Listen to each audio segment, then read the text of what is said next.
데이트 폭력으로 경찰 조사를 받은 뒤 신고한 이 연인을 다시 찾아가서 흉기로 찌른 피의자 김 씨의 구속 여부 오늘 오후 결정이 됩니다. 관련 소식과 함께 한 주간의 사건 사고 소식을 먼저 좀 살펴보도록 하겠습니다. 네, 이현중 문화일보 논설위원 그리고 승재현 형사법무정책연구원 연구위원 새로 모셨습니다. 안녕하십니까? 안녕하세요. 안녕하십니까? 네, 안녕하세요.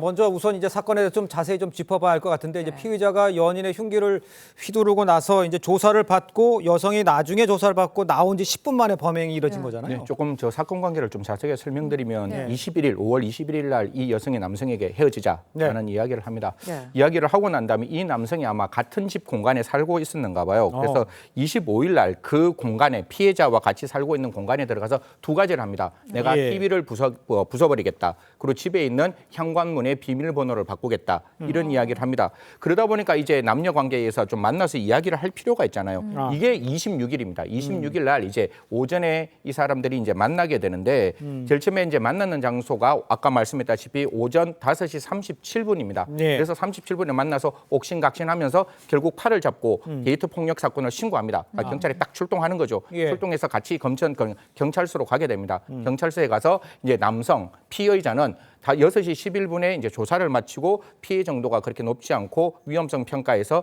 이제 뭐 특별하게 높은 단계가 나오지 않았기 때문에 귀가 조치를 하게 되고 그로부터 1시간 동안 이 피해자를 데리고 이야기를 합니다. 그래서 네. 뭐 당신에게 필요한 보호 조치가 뭐가 있느냐, 뭐 뭐 이렇게 예를 들어서 흔히 말해서 뭐 시계를 준다든가 기타 등등 여러 가지 보호 조치를 하려고 했는데 경찰은 이렇게 이야기합니다. 그런 걸 다 특별하게 원하지는 않았다. 그리고 반의사 불벌의 의사 표시를 분명히 피해자 처벌을 원하지 않는다는 의사 표시를 분명히 했다. 그러고 이제 그 귀가를 시키는 거예요. 피해자가 귀가하는데 그로부터 10분 만에 그때 만났던 PC방 지하 주차장에서 저렇게 무참하게 가해자가 피해자를 살해하게 되는 겁니다. 예. 네, 그런데 경찰에 최초 신고가 접수된 건 오전 10시 40분쯤이죠. 네. 이 사건 발생 3시간 20분 정도가 지난 이후였습니다. 그런데 이 범행 CCTV 이걸 보면요.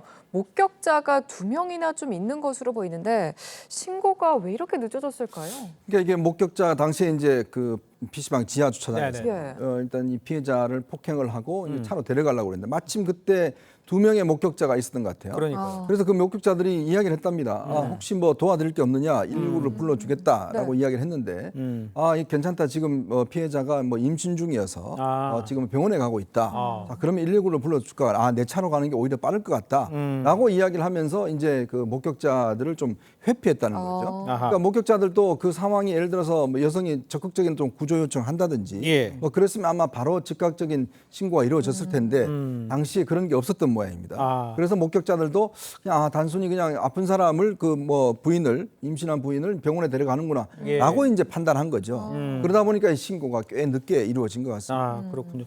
아까 이제 승재현 위원님께 또 얘기를 해주셨습니다만 그 경찰이 이제 상황을 진술을 설명하는 과정에서 피해가 어느 정도인지 이게 심각한지를 판단하는 게 그게 잘못된 건 아니냐 이런 지적들 나오는데 경찰의 처음에 그 대응은 어땠습니까 이거를? 제가 한 3가지로 예. 말씀을 드리겠습니다. 네네. 우리가 미래를 예측하는 건 쉽지 않습니다. 그래서 그 데이트 폭력, 흔히 말해서 남녀 간의 폭력이 발생했을 때, 연인 간의 폭력이 발생했을 때 그 가해자의 폭력의 위험성 정도를 판단하는데 5단계로 판단합니다. 그래서 그 5단계 중에 지금 같은 경우는 없다 바로 다음 단계는 낮은 단계로 나왔죠. 낮은, 보통, 높음, 매우 높음이 있는데 뭐 당시의 상황으로는 그 예측표상으로는 없음 바로 위에 있는 낮은 단계로 나왔는데 첫 번째 미래를 예측한다는 게 좀 쉽지는 않습니다. 그럼에도 불구하고 지금에 나와 있는 표가 과연 맞느냐에 대해서는 한 번 정도 검토를 해보아야 한다라는 말씀을 드리고 두 번째 경찰을 우리가 비난할 때 할 수 있는 일을 안 했을 때 비난할 수 있지 할 수 없는 일을 못했다고 비난하기는 조금 저는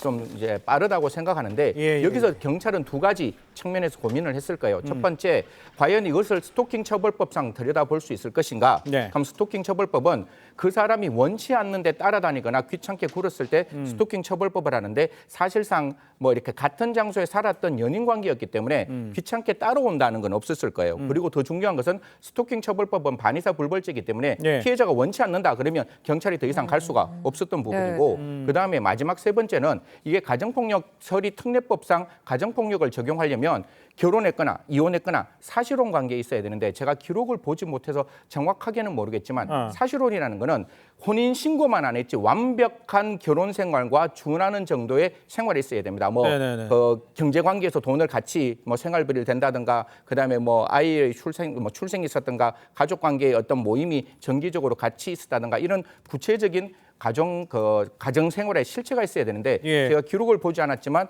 1년 정도 간헐적으로 집에 방문했다는 것만으로는 사실혼 관계를 인정하기 힘들지 않았을까? 그렇게 본다면 스토킹 처벌법이나 가정폭력 처리 특례법을 적용할 수도 없었고 폭행죄를 적용하고 싶었는데 그 형법 폭행죄도 반의사 불벌이니 경찰 입장에서는 특별하게 할 수 있는 조치가 없었다. 그래서 결론적으로 데이트 폭력에 대해서도 우리가 좀 더 꼼꼼한 법률 개정을 통해서 피해자 보호 조치가 필요하지 않느냐 이런 말씀드리겠습니다. 처벌 법안들은 좀 그렇지만 사실 초기 대응 이게 사실 그 조사를 받고 나가자마자 거의 10분 만에 저지른 건데 그래도 경찰 입장은 좀 뭔가요? 이거에 그러니까 경찰 입장에서 아까 승 의원도 이야기했듯이 이 상황 자체가 굉장히 어떤 위험 수위가 어느 정도 되느냐에 대한 판단. 네. 이게 이제 아주 뭐 첫 번째 예를 들어서 그냥 일반적으로 만난 관계에서 폭력이 있었다 그러면 굉장히 적극적으로 대응했을 텐데 두 사람이 한 1년 정도 사실상 동거를 했단 말이에요. 그리고 또 여성이 경찰에서 그 이야기를 했답니다. 이거 지금 신고할 수 있는 그 시계라는 이걸 필요하냐라고 필요 없다고 그랬다는 거죠. 근데 그런 측면에서 아마 경찰 입장에서는 그러니까 단순한 어떤 이 폭력 이 정도로 위험 수준을 인식한 것 같아요. 그래서 이제 처음에 그냥 두 사람을 다 귀가 조치 시켰는데 문제는 그 다음에 이제 이 남성 피해자가 아주 보복 살인을 했지 않습니까? 이제 그러다 보니까 그것에 대한 어떤 판단을 과연 경찰이 어떤 객관적으로 할 수 있는 근거가 있었느냐? 만약 그런 근거가 있음에 불구하고 놓쳤다 그러면 문제가 될 텐데 현재 드러난 걸로 보면 그렇게 어떤 그 의심할 만한 정황 자체가 나타나지 않는 게 아니냐는 그런 또 지적도 있습니다. 알겠습니다.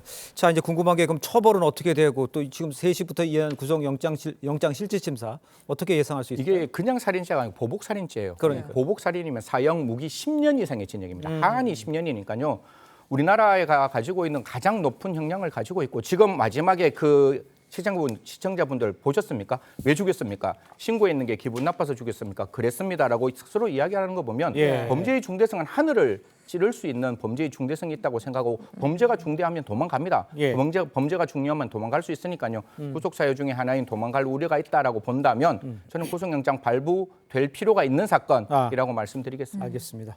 자, 다음 사회 이슈도 좀 짚어보도록 하겠습니다. 답답해서 빨리 내리고 싶었다. 이제 이런 이유로 비행기 상공에서 이제 비행기 문을 강제로 연 30대 남성, 당시 승객들에 따르면 이 남성 비행기에 타기 전부터 좀 이상한 행동을 보였다 이런 이야기 좀 나오고 있어요. 그러니까 이게 비상구 바로 옆 좌석이거든요. 31A석인데요. 이게 이제 보통 만석이 되고 난 다음에 그다음에 이제 좌석이 어떤 대기 번호 첫 번째로 하는 게 바로 이 좌석이거든요. 그렇다고요. 아마 이 좌석 타보시면 알겠지만 미리 그 승무원한테 교육을 받습니다. 왜냐하면 이제 비상 상황에서 적극적으로 이제 탈출을 도와야 되기 때문에 그러니까 건장한 남성이라든지 주로 이런 분들만 안 치거든요. 근데 이 그 사람이 보니까 키도 한 1m 80이 넘고 몸무게도 거구고 그리고 굉장히 불안해했다는 거죠. 그러니까 처음부터.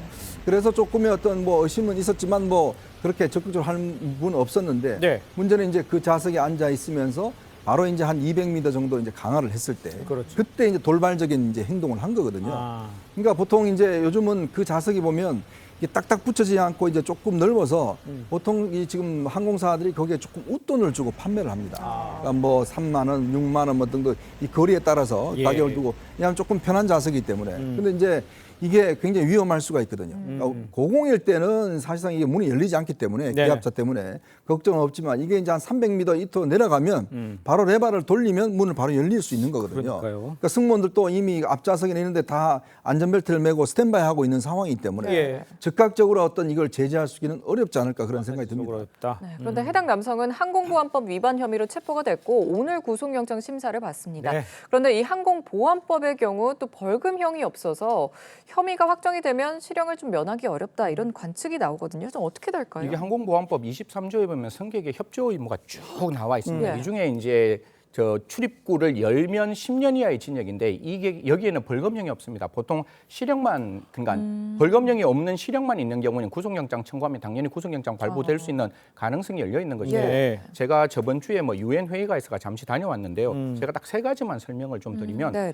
출입구 앞에 앉는 사람에게 이렇게 얘기하잖아요. 이거 협조해 주시겠습니까? 맞아요. 이렇게 묻는 맞아요. 면 제가 누군 줄 알고 협조를 그냥 단순히 받습니까? 적어도 그 앞에 있는 사람이라면 최소한의 신분, 그 사람의 신분보다 승객의 안전이 저는 중요하다고 생각하기 때문에 예. 그 비상구에 앉는 사람을 승객을 판다면 신원을 확인하고 두 번째는 제가 외국 항공기를 타면 앞에가 이제 출입구면 승객에게 앞에 앉으면 뒤에 그 승무원들이 같이 이렇게 마주보고 앉게 되어 있는 경우가 많아요. 맞아요. 예. 만약에 비상 상태가 발생하면 승객이 얼마나 우왕좌왕하겠어요. 앞에 있는 승무원들은 훈련을 받았으니까 승무원과 같이 함께 있는 마주보는 좌석을 반드시 만들어야 한다는 거고 제가 모르겠습니다. 특정 항공사에 대해서 조금 제가 잘못 이야기를 하는 수도 있는데 그 항공기 타면 반드시 그게 방송을 하도록 의무적으로 법이 되어 있거든요. 네. 근데 지금 그 항공사를 타보면 그냥 쇼하는 느낌이에요.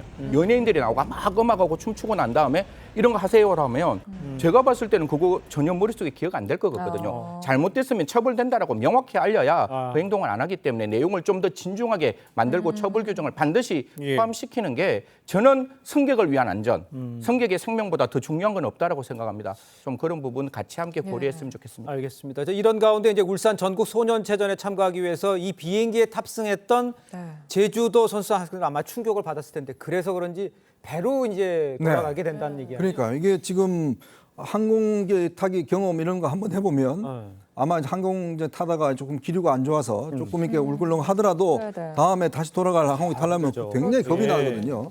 근데 이게 문이 열린 장면은 아마 영화에서나 볼 듯한 그런 장면인데 네. 예. 바람이 확 몰려 들어오면 이 과호흡 상태가 생깁니다. 그렇죠. 그러니까 이 바람이 급격히 들어오게 되면 호흡이 일단 하기 때문에 예. 이번에 그 저 소년체에 참가한 학생들 한 10여 명이 이미 치료를 받았습니다. 네네. 받고 또 정신적인 트라우마가 또 생길 수가 있거든요. 그렇죠. 네. 그 치료도 받았는데 물론 이제 이 대회는 무사히 마무리했다고 그러지만 아. 이제 돌아갈 때 비행기를 다시 타자고 그러면 아마 그 그렇겠죠. 공포감이 굉장할 그럴 것 겁니다. 같아요. 네. 그래서 아마 이제 지금 일단 현재로는 주로 이제 제주도와 이제 배가 있으니까 그렇죠. 배로 이제 일단 움직이는 방안을 고려하고 있다고 합니다. 알겠습니다.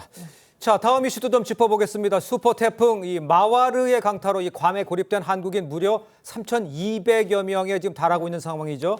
지낼 곳은 물론이고요. 음식, 약 뭐 다 어려움을 겪고 있다고 합니다. 우리 정부가 그래서 지원에 나서기로 했다는데 어떻게 네. 또 어디까지 지원한다는 거예요? 임시 숙소가 2군데를 지원을 한다라고 합니다. 사실 이게 뭐 언발의 오줌 누기가 될 수가 있는데 3,200명 정도 되는데 한 125명 정도가 거기서 수용을 할 수 있다 이런 이야기가 나오고 있습니다. 예. 그리고 더 중요한 것은 여기서 꼭 말씀드리고 싶은 거는 우리 저 교민 그러니까 그 안에 괌에 있는 그 시민들 중에 예. 고혈압이나 당뇨병 환자가 있는 분들이 계실 거잖아요. 그럼 그분들은 약이 없으면 절대로 안 되는 위험하죠. 상황이기 때문에 네. 그렇습니다. 그런 부분 먼저 좀 외교 당국에서 좀 파악해서 절대로 정말 필요한 상비약이라 그러죠. 예. 그다음에 그 약들은 반드시 그 교민들이 뭐 섬에 갇혀 있는 분들에게 꼭 좀 지원이 되었으면 좋겠다라고 하는 것이고 30일 날 아마 저 항공이 다시 재개된다고 하는데요. 예. 그 사이에 좀 이렇게 어떻게 갈지는 정확히 계획을 세워서 순차로 비행기가 들어가야 되지만 네. 정말로 좀 이렇게 짧은 시간에 많은 그 관광객들이 바깥으로 나올 수 있는 그런 계획을 반드시 만들어야 한다는 말씀드리겠습니다. 알겠습니다. 그런데 태풍 피해로 폐쇄된 공항이 언제 다시 열릴지 아직 좀 모르는 상황인데요. 맞아요.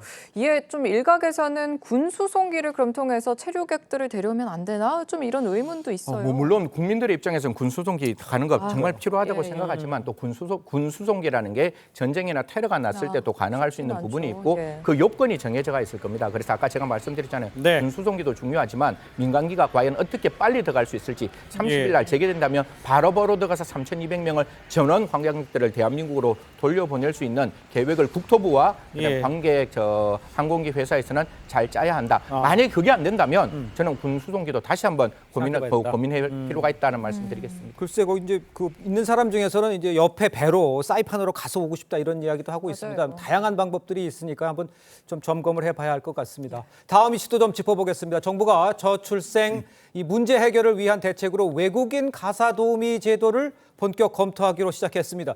왜 해당 제도가 저출산 대책으로 떠오르는 건지 궁금하기도 하는데 구체적으로 왜 이거 도움이 되는 겁니까? 이게? 이건 아마 지금 특히 우리가 여론조사를 해보면 예. 이 육아 부담, 그다음에 이 비용 부담, 가사 도우미 부담이 너무 크기 때문에 예. 여성들 같은 경우는 차라리 그냥 와서 집에 와서 아기 보는 게 낫지 월급 받아서 대부분 다 가사도우미한테 준다는 거거든요. 예.